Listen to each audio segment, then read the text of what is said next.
At 15, Carol Lynley appeared on the cover of Life magazine. A young luminous face was placed at the center of the frame, accompanied by a brief caption, "Busy career girl." The phrasing was decisive, as if the rhythm of adulthood had already been affixed to a life that had not yet had time to fully unfold. In the years that followed, Carol Lynley appeared steadily on stage and screen.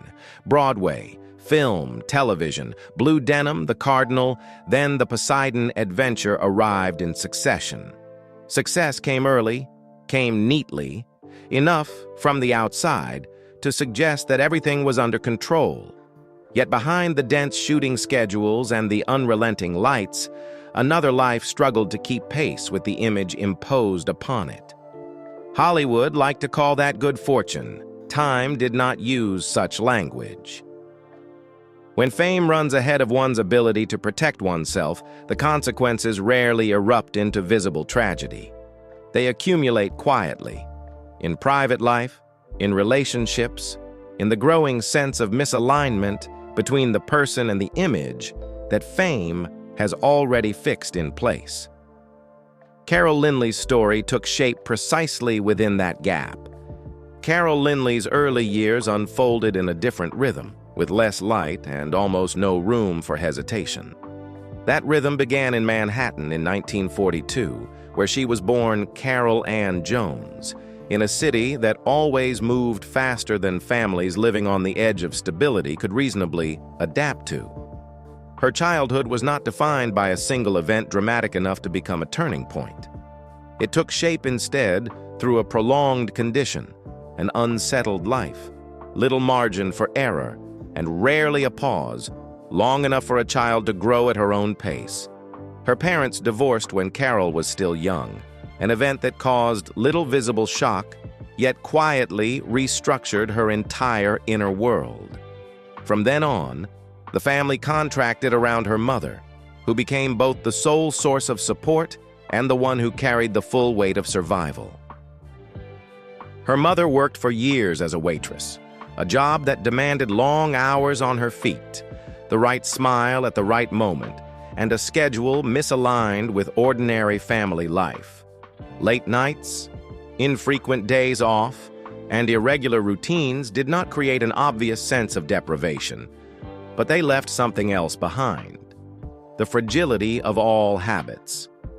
Within that environment, Carol grew up with an early awareness that stability was not a natural state, but the product of constant effort. There was no room for delay, no margin for later. Everything, time, behavior, attitude, was conditional. And when conditions changed, everything could disappear very quickly. Taking dance classes and appearing in commercial photo shoots was not initially regarded as a career choice.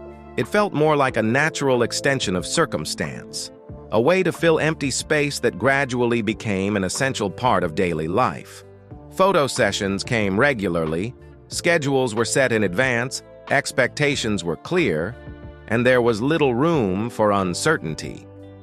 While Carol was still very young, income from modeling ceased to be incidental. It quietly entered the structure of family life, as though this outcome were simply inevitable. There was no formal decision announced, no agreement that needed to be spoken aloud. The role formed in the same way many others would later form in Carol's life, unnamed, yet fully expected to be carried out. She grew accustomed to being on time, meeting requirements, and not disrupting the rhythm of others. Her value, within that context, was increasingly measured by adaptability, the ability to stay still when necessary and to step into an assigned position without asking further questions. Carol Lynley was rarely regarded as a child in need of protection. She was praised for her talent, for a look that suited the camera, for a level of professionalism unusual at her age. Those compliments carried expectation more than care. The adults around her believed she was fortunate, chosen, noticed, given opportunity, Few pause to ask what a child absorbs when she must always remain ready, when being liked is tied to not making mistakes, and when childhood itself is gradually measured by efficiency rather than safety. In 1955, at the age of 13, Carol Lynley stepped onto a Broadway stage for the first time in Anniversary Waltz. 2 years later, in 1957, still only 15, she returned to Broadway in The Potting Shed, a role that placed her before an adult audience, while her own age remained unmistakably young. The lights, the stage, and public recognition arrived before an inner life had time to take shape. Carol Lynley grew accustomed to standing under collective scrutiny. Her public presence thickened year by year, while her private space remained thin, easily unsettled by the changes that would follow. During this period, Carol Ann Jones began appearing publicly under the name Carol Lynley, a quiet adjustment made to fit the way the industry registered new faces. As she entered her earliest roles on stage and screen, she learned to arrive on time, stand in the right place, and avoid forcing anyone else to recalibrate the rhythm already in motion. That familiarity arrived before an emotional life had fully formed. The stories she was soon required to carry, conflicts, choices far beyond her lived age, demanded an inner foundation she had never been given time to build. In 1958, Carol Lynley entered film for the first time with The Light in the Forest. She had just emerged from her early teens, bringing with her a discipline forged on Broadway, punctual, precise, non-disruptive. The camera was not unfamiliar. Neither was public attention. But film placed her in a different space, one where every movement was preserved, where images did not pass by as they did on stage, but remained long enough for others to study closely. That first film role did not require Carol to stray far from safety. The character did not carry conflicts beyond her lived age. Emotions were contained. The story had clear boundaries. At that point, Carol Lynley could stand before the lens without confronting the parts of herself that had yet to take shape. Cinema opened, but it did not yet test her. The test arrived quickly. In 1959, Carol took the lead role in Blue Denim. When the film was made, she was only 17. The character was forced to confront a choice that society at the time barely allowed to be spoken aloud. This was not a story of a girl coming of age. It was a story of adults, of consequences, fear, and the silence that accompanies both. Carol Lynley entered the role without distance. There was no gradual acclimation, no buffer zone for trial and retreat. She had to carry an emotional state beyond her lived age, while her inner life was still feeling its way forward step by step. Professionalism, the very quality that had earned trust, now placed her in a position from which retreat was difficult. No one recorded that Carol was coerced, but no one asked whether a teenage girl possessed the foundation required to bear such a story. She was chosen because she could withstand the work rhythm, because she did not disrupt, because she maintained the image. The traits once praised as advantages now began to pull her beyond her last line of protection. When Blue Denim was released, public reaction was both cautious and attentive. Carol Lynley was discussed as a young face willing to go further than expected. A Golden Globe nomination that same year confirmed that she had gotten through the role. But that validation came without a corresponding question. What happens to a person who must carry conflicts for which she was never given time to prepare? The consequences did not appear as a single visible backlash. Alongside praise, the film entered another part of the system. It was cut, restricted, and barred from wide release in family theaters across many states. The story was acknowledged as important, but not considered suitable to exist fully within the mainstream. As a result, Carol could not return to the safe teenage roles of before. That image was no longer intact. Yet she did not possess the power to choose adult roles on her own terms. Her career entered a dangerous limbo. Too early to be protected, too young to decide for herself. Blue Denim did not destroy Carol, but it pushed her out of her old orbit faster than her capacity for self-defense. From that point on, each new role assumed that Carol had already crossed a certain boundary, while no one adjusted the tempo for a young woman barely past 17. The system continued to use her, but by a different logic, more cautious, more controlled, with less tolerance for error. A lag between fame and agency began to form, one that would follow Carol Lynley for many years. Few people know that in her early professional years, Carol Lynley received serious vocal training. She had a light soprano voice, recorded film music, and was fully capable of developing as a singer alongside her acting, an avenue many actresses of her generation used to broaden identity and reduce dependence on a single image. But for Carol, that capacity was never pushed into a real path. Music remained peripheral, used when needed, then quietly returned to silence. Not because of a lack of ability, but because the system did not want to introduce an additional layer of identity that might disrupt an image already fixed far too early. As the 1960s began, Carol Lynley was no longer approached as a face still finding her footing. She entered film sets with a position already fixed in place, young, beautiful, serious, and reliable enough to be entrusted with stories that required control. Roles came steadily. Work schedules stayed full. There was no clear pause in which to stop and ask where she was actually headed. At this stage, Carol worked continuously within the Fox system, where image was tightly managed and consistency was treated as a priority.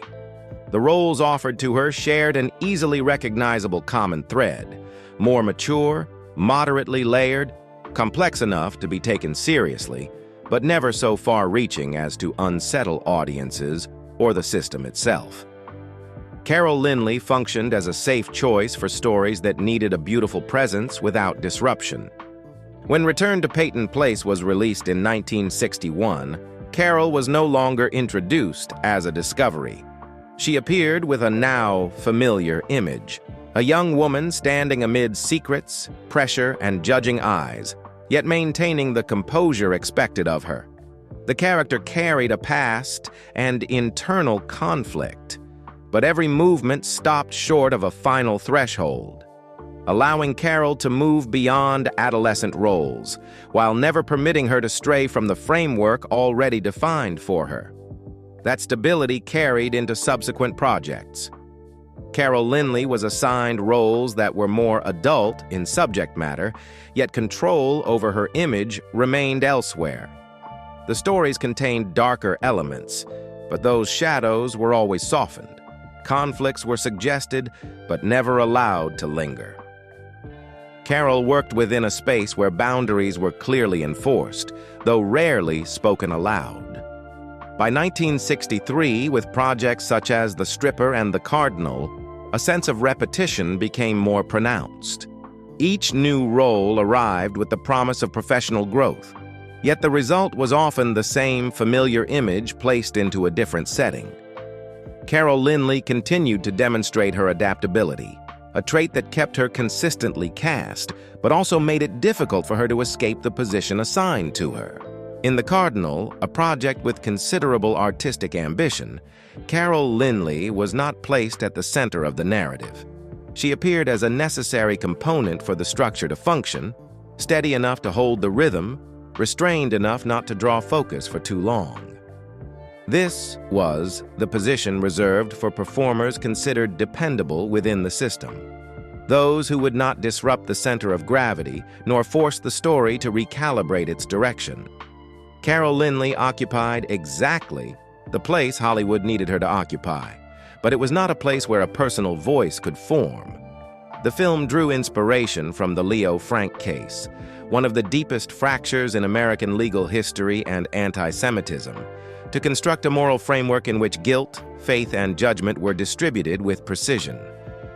Within that framework, the female character Carol portrayed existed as the catalyst of the tragedy, yet was denied the authority to tell her own story. What happened to her was spoken for, interpreted for her, and placed into a moral order governed by male figures, particularly those representing religion and institutional power. Carol Lynley became the emotional center of the film, but not its moral subject. Her character was not granted the space to define her own pain, nor allowed to guide how the audience understood the events. She existed so that others could question conscience, faith, and responsibility, while her own story remained at the margins, present enough to evoke tragedy, but not enough to stand as an independent voice. That position closely mirrored the way Carol Lynley herself was situated in Hollywood at the time. She was trusted to carry roles with moral weight, placed into narratives requiring a subtle emotional anchor, yet rarely granted control over how those narratives were shaped. Carol stood at the center of conflict, but was not where conflict was resolved. She was present to stabilize the structure, not to disrupt it. This distance between presence and the right to define meaning did not appear only in the cardinal. It repeated itself as a familiar pattern throughout Carol Lynley's career. Always within the frame, always close enough to bear the full weight of tragedy, yet rarely permitted to speak on behalf of the very experience she embodied. As a result, Carol Lynley's career did not collapse in any visible way. Projects followed one another year after year with enough regularity to avoid noticeable gaps. Each return to the camera preserved the same recognizable image, composed, reliable, never forcing expectations to be adjusted. Within that rhythm, Carol was seldom encouraged to move outside the trajectory already established. Her characters grew older in form, but the distance between Carol and her roles did not narrow. They resembled one another outwardly, yet rarely allowed her to remain long enough with her own emotional truth. Carol Lynley continued working in a state of trust. She appeared consistently, never vanished from the screen, never caused disruption. From the outside, it was easy to believe this was an ideal position, one many would envy. Yet that very smoothness carried another sensation. The sense that roles were arriving as tasks to be completed, rather than choices capable of altering direction. As her image became more clearly defined, the ability to shift did not disappear all at once, but gradually narrowed. Carol Lynley kept moving forward, continued to be cast, continued to appear in new projects.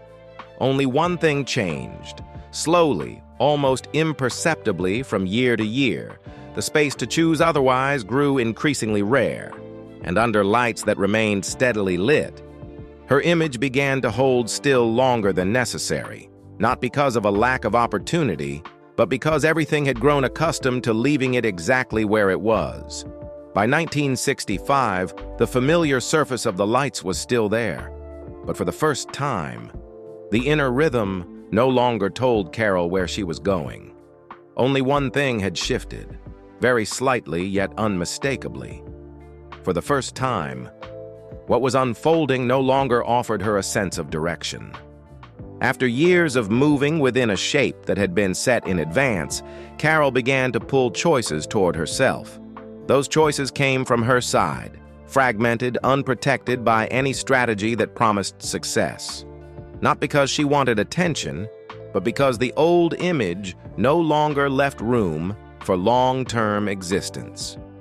Yet these choices emerged in a barer space, one where no one stood between her and the consequences once things began to fall out of rhythm. That year, Carol's appearances no longer closed neatly into a single, unified frame. At times colder, at times more direct, at times bare in a very technical sense, not to provoke, but to shed the shell that had held her in place for too long. The shift happened quietly, without announcement, and without any clear guidance. What stood out was the absence of a mechanism to recalibrate, to test, then adjust before an image was permanently marked. What had once been handled backstage was no longer there. Decisions were recorded, but not interpreted. Carol kept working. She remained present. But for the first time, that presence was no longer tied to a predictable trajectory. Roles passed through, leaving more fragmented impressions than before. They were not failures in the conventional sense, nor did they open a new path. They existed as signs that a shift had occurred, without yet finding a stable form. By the end of 1965, everything passed in a quiet that was hard to name. There was no standout milestone, no moment preserved as an official turning point. Instead, a reality emerged slowly. Carol Lynley had left the state of being guided. Her image choices had taken shape. And from here on, each step carried its own weight, with far less room to try, then retreat, as before. Breaking away did not produce freedom immediately. It produced a void. Within that void, Carol Lynley kept moving, neither pushed out nor pulled back to the center. And it was precisely in that suspended state that her professional rhythm began to slip, very slowly, almost imperceptibly, and nearly impossible to reverse through short-term choices. By 1967, Carol Lynley's position in film began to change in a way that was difficult to name. She was still invited to work, still appeared before the camera, but was no longer placed where the story revolved. Her presence became more assimilative than leading. What had once given a central face its weight, the authority to hold emotional tempo, the permission to remain with a character, gradually faded, giving way to a quieter, less decisive mode of appearance. That shift did not happen in a single moment, nor was it attached to any formal explanation. It revealed itself in how Carol was used, emotions compressed, image no longer a fulcrum, her role placed within a structure whose path was already set. She was not excluded, but she was no longer held at the center as before. Carol Lynley continued to work steadily. Her name still appeared on posters, still registered in cast lists. But the distance between her and the core of the story grew more visible. Roles no longer asked her to carry the full emotional weight, nor allowed her to leave a lasting imprint. Familiarity gradually replaced anticipation. Alongside film, television increasingly became her primary workspace. Carol appeared in many series and episodic roles, with regular pacing and clear demands. Television provided stability, but it also stamped a new reality. She was no longer the default choice for roles requiring long-term investment. The system had other faces, younger ones, more aligned with rapidly shifting tastes. Hollywood did not turn its back on Carol Lynley. It simply stopped placing her in a position of priority. Decisions were made quietly, without explanation. She was still invited to work, still trusted professionally, but no longer regarded as part of the future's center. That distance did not cause shock. It accumulated into a feeling difficult to define, standing at the edge while the machinery continued to run. At the very moment when American cinema began leaning toward ensemble survival narratives, the Poseidon Adventure arrived like a large wave. The film quickly became a box office phenomenon, grossing around $125 million, earning recognition at the Oscars and Golden Globes, and entering public memory as one of the era's defining disaster films. Within a large ensemble cast, Carol appeared as part of a collective motion, where success did not settle on any single individual, nor grant special visibility to anyone alone. Within that structure, Carol Lynley did not need to strain for attention. Her role was concise, effective, properly placed. The character appeared enough for viewers to recognize her, enough for the story to move smoothly, and enough not to disrupt a film designed as collective movement. Carol did exactly what the film required, no more. That presence was acknowledged. No one denied her contribution to the shared success. But for that very reason, the role did not open a new direction. It did not reposition Carol Lynley as a creative center.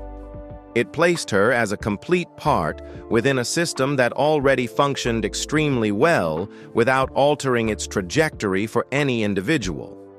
The film's success created a quiet paradox. Carol stood within a brilliant work, yet the brilliance of that collective structure carried the story away from any ability to attach itself to her alone.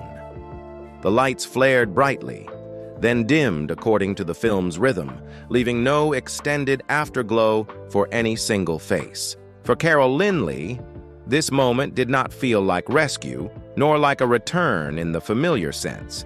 It felt like a delayed confirmation. She could still stand firmly in large projects, still had the capacity to integrate into complex structures. But the road ahead no longer widened as it once had. Success arrived clearly, but no longer carried the power to lead. After the wave of the Poseidon Adventure, Carol Lynley did not withdraw from the profession. She continued to work, but the trajectory shifted to a different rhythm, slower, smaller, and less visible.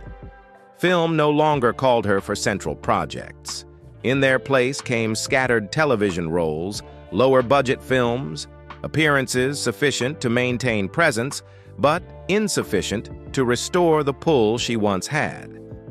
During the 1970s and extending into the 1980s and 1990s, Carol appeared regularly in television series and direct-to-release films. These roles did not require her to prove anything new. They drew on experience, steadiness, and the quick adaptability of an actress long accustomed to the set. Carol worked as someone who understood her place within a new structure, not competing for the center, not creating disruption, not turning presence into a statement. The industry by then had changed profoundly. A new generation emerged with faster rhythms, sharper images, and different criteria for what could be sold. In that context, Carol Lynley was not pushed out. She simply no longer occupied a priority zone. Opportunities came less frequently, more sporadically, and were often temporary. She remained in the profession through endurance rather than through spotlight. In a 2000 interview with the San Francisco Chronicle, she spoke candidly about the difficulty middle-aged actresses faced in finding roles, while also affirming her belief that she could still work, that she still had something to bring to the screen. It was not a loud or defiant conviction, but a quiet acknowledgement. Ability does not disappear simply because the industry's gaze has shifted. In the years that followed, Carol's appearances became increasingly sparse. The 2006 project Vic, a short film co-written and directed by Sage Stallone, marked her final acting work. There was no retirement announcement, no formal closing statement. The silence arrived naturally, as if the work had concluded just as the energy gradually ran out. That mode of existence slowly extended into her private life, where connections followed the same rhythm, discreet, unexposed, and uninterested in outside validation. In her personal life, Carol Lynley kept relationships out of the spotlight, allowing affection to exist as lived reality rather than as narrative material for public image. It was precisely this absence of drama, of noise, of explanation that most clearly revealed the long-term wounds within her emotional life. Her marriage to Michael Selzman took place in 1960, when Carol was still very young and her film career had settled into a stable trajectory but had not yet reached autonomy. Selzman worked in publicity, an occupation that required understanding image, public perception, and how a face is maintained within a system. From the outside, the marriage bore no sign of tragedy. There were no public disputes, no harsh statements, no shocking rupture. And precisely because of that, It passed like part of the machinery, quietly, efficiently, leaving little trace that could be named. Within that rhythm, marriage did not become a refuge from professional pressure. It existed alongside work, contained and orderly, more like another schedule to be maintained than a space in which to stop and live fully. There were no major conflicts. No event forceful enough to bring everything into the open, but there was also no silence deep enough for two people to truly remain with one another. The marriage ended in the same quiet rhythm in which it began, without explanation, without public recollection. Carol Lynley never returned to speak about it, never sought to redefine its meaning or assign blame. There was only a familiar withdrawal, stepping away from something that never quite became a lived life. What remained after that marriage was her daughter, Jill Selzman. Carol became a mother without the support of a traditional family structure. She did not remarry. She did not build a new household in the way the public expected. Jill grew up beside a mother who continued to work, continued to appear on screen, but increasingly sealed her private life away from public view. Jill's later choice to direct short films, working quietly outside the industry's center, seems to echo a different decision. Staying close to art, while avoiding the vortices that once shaped her mother's youth. After the divorce, Carol Lynley entered a prolonged state of living, single, private, and rarely seen publicly as someone's partner. The longest relationship of her life with David Frost also did not assume the familiar shape of a love story to be told. It lasted nearly 2 decades, but not continuously. There was no marriage, no stable cohabitation, no clearly marked milestones. Two people existed in parallel, each at the center of their own careers, coming together and separating again in intervals that were never fully documented. Carol Lynley almost never spoke about this relationship. There were no memoirs explaining it, no interviews probing its emotional contours. That silence did not resemble secrecy, but rather a habit formed very early, not using emotional life to create another layer of public discourse. In an industry accustomed to turning love into a supplementary narrative for stardom, Carol chose to keep it internal, even if that meant no one ever truly understood the emotional structure she lived with. It was within that prolonged silence that mental health struggles gradually surfaced, not through a single incident, but through scattered signs. Some retrospective accounts mention periods in which Carol Lynley confronted depression and dependence on alcohol. The information is too fragmented to form a complete narrative. It appears as isolated pieces, lacking timelines, lacking direct testimony, and lacking the public markers through which audiences typically recognize tragedy. Those difficulties never stepped fully into the light. They existed as a quiet underlayer, extended, persistent, elusive, mirroring the way Carol Lynley lived much of her private life. She continued to work, continued to appear when called, continued to maintain an image stable enough not to disrupt the outward machinery. Meanwhile, the wounds never became the center of any public story. With Carol Lynley, tragedy does not lie in a collapse witnessed by others, but in a prolonged condition, an emotional life without sufficient shelter, a rhythm that never allowed her to stop long enough to recover, and a personal space perpetually overshadowed by an image defined too early. It is the kind of damage that makes no noise, yet follows a person for an entire lifetime. If the stage lights came to Carol Lynley before she had time to grow up, then her emotional life unfolded in the opposite direction, maturing in silence, stretching across empty spaces, and ending without a complete story to tell.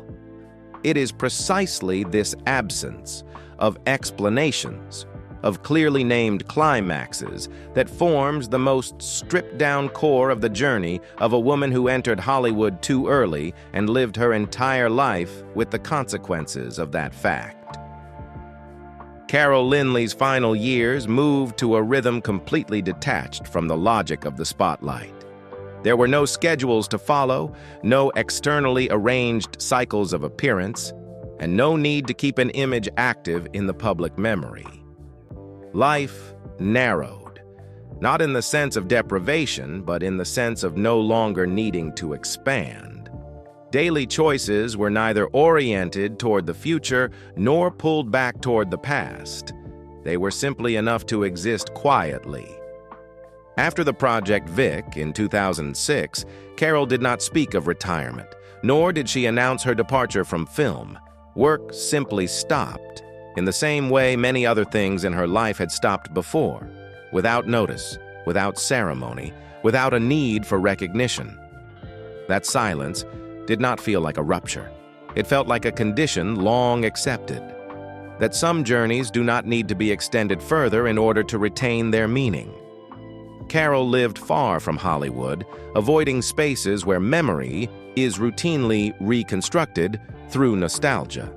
She did not appear at retrospective events, did not participate in interviews looking back, and did not place herself in the role of a witness to a bygone era. Her private life revolved around a very small circle: family, her daughter, and those close enough not to require explanation. Within that space, Carol did not need to be an image, nor did she need to carry her own history in order to continue existing.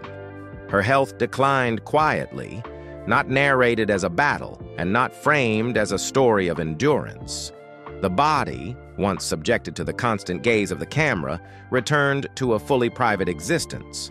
No statements, no details preserved for the public, just a person slowly stepping out of the rhythm that had once defined her. Carol Lynley died in 2019, after having lived many years at a distance from the center. There was no final life narrative constructed for the public, and her passing came without advance signals. Death arrived in silence, in the private space she had chosen for her later years, as if the withdrawal from the lights had been completed long ago, and the body simply followed that choice. The news appeared briefly, with restraint, leaving almost no surplus space for elaboration. There were no extended details turned into a story, no descriptions of a final journey, just a confirmation that someone who had once appeared very early, very clearly on screen, had departed in a way that did not require anyone to stop and look for long. In news reports, her name appeared alongside a few roles, mentioned by habit as minimal points of identification, then quietly slipped off the page. What followed did not form a public ritual. Carol Lynley left public life without triggering a long chain of tributes or retrospectives that might have placed her back into history in the way Hollywood tends to reserve for stories that fit its memory. That ending followed directly the logic that had governed the second half of her life. Discreet, without declarations, without a demand for recognition. The body, once an object of gaze, framing, and evaluation, withdrawn from those structures, returning to a space where existence no longer needed to take the shape of an image. Carol Lynley's death was not remembered as an event. It existed as a stopping point consistent with the entire path that preceded it, a life that passed through early fame, fulfilled what the system required, and then withdrew from the system's own rituals of remembrance.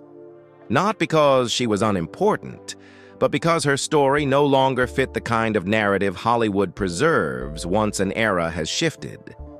And it is within that distance that what remains becomes clearer.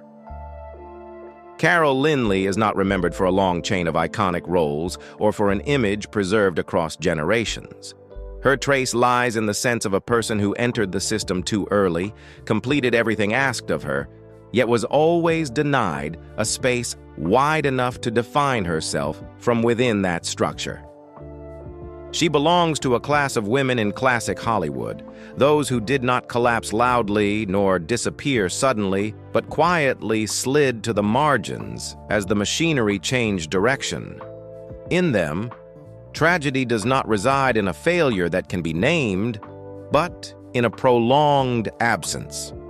Time to grow outside the gaze, the right to make mistakes, and a life secure enough not to require constant self-adjustment to external expectation. Carol's performances, when viewed in retrospect, carry a consistent sense of restraint, emotions held just short of the permitted boundary. That state links the phases of her life together, from a teenage girl stepping onto Broadway to her silent withdrawal from the screen. The story does not end with a declaration, nor does it need a final emphasis to close. It stops at a condition, a person once seen too early, too clearly, who then chose to live the remainder of her life in a space that no longer required her presence as an image. And perhaps it is precisely in not returning to retell it, not stepping forward to revise or redefine her journey, that Carol Lynley exercised her final form of control over that story, by leaving it undisturbed, without the need for further explanation.